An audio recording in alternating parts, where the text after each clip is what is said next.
এবার বদলা নেওয়ার মিশনে মাঠে নামবে ব্রাজিল। ফিফা ফ্রেন্ডলিতে ব্রাজিলের সামনে ক্রোয়েশিয়া, যাদের কাছে হেরে ব্রাজিলের আছে 2022 বিশ্বকাপে বাদ পড়ার দুঃখস্মৃতি।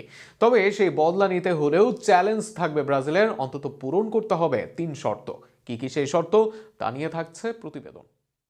2022 কাতার বিশ্বকাপে ক্রোয়েশিয়ার কাছে হৃদয় ভাঙা বিদায় আজও পোড়ায় ব্রাজিল সমর্থকদের। অতিরিক্ত সময়ে এগিয়ে গিয়েও টাইব্রেকারে হেরে বিদায় নিতে হয়েছিল 5 বারের বিশ্ব চ্যাম্পিয়নদের।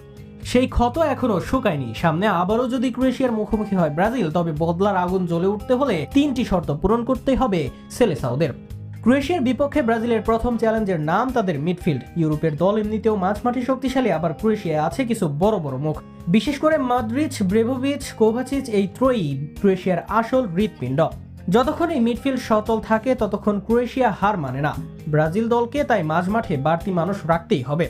হাই প্রেসিং নয়, বরং স্মার্ট প্রেসিং করতে হবে। একজন ডিফেন্সিভ মিডফিল্ডারের পাশাপাশি আরেকজন বক্স টু বক্স মিডফিল্ডার দিয়ে মদ্রিচদের সময় ও জায়গা কমিয়ে দিতে পারলেই ম্যাচ ব্রাজিলের নিয়ন্ত্রণে আসবে। আবার ব্রুনো ক্যাসিদের সাথে অতিরিক্ত একজন মিডফিল্ডার আনতে পারলে ম্যাচে সাম্য আসবে ব্রাজিলের।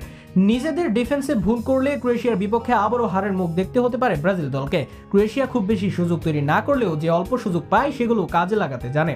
বিশেষ করে সেট পিস ও দ্বিতীয় বল থেকে তারা ভয়ঙ্কর। 2022 বিশ্বকাপে ব্রাজিলের ডিফেন্স লাইনের সবচেয়ে বড় সমস্যা ছিল ফুল ব্যাকদের অতিরিক্ত উপরে উঠে যাওয়া।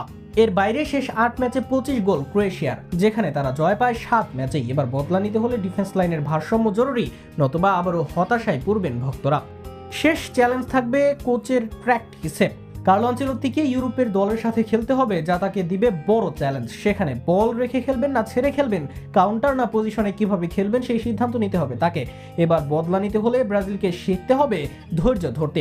লিড নেয়ার পর ম্যাচের গতি নিয়ন্ত্রণ, বল ধরে রাখা এবং অপ্রয়োজনীয় ঝুঁকি এড়ানো, এই 3টি বিষয় শৃঙ্খলিত না হলে আবারও একই পরিণতি অপেক্ষা করছে। ক্রোয়েশিয়াকে হারানো মানে শুধু একটি ম্যাচ জেতা নয়, এটি মানসিক যুদ্ধ জেতার নাম। কেননা এর সাথে জড়িয়ে আছে শেষ বিশ্বকাপ হারের দুঃস্মৃতি। আগের 3 শর্তের সঙ্গে এই 3টি শর্ত পূরণ করতে পারলেই ব্রাজিলের সত্যিকার অর্থে বদলা নিতে পারবে। নইলে ক্রোয়েশিয়া আবারও প্রমাণ করবে ফুটবলে শুধু প্রতিভা নয়, ধৈর্য ও পরিকল্পনাই শেষ কথা।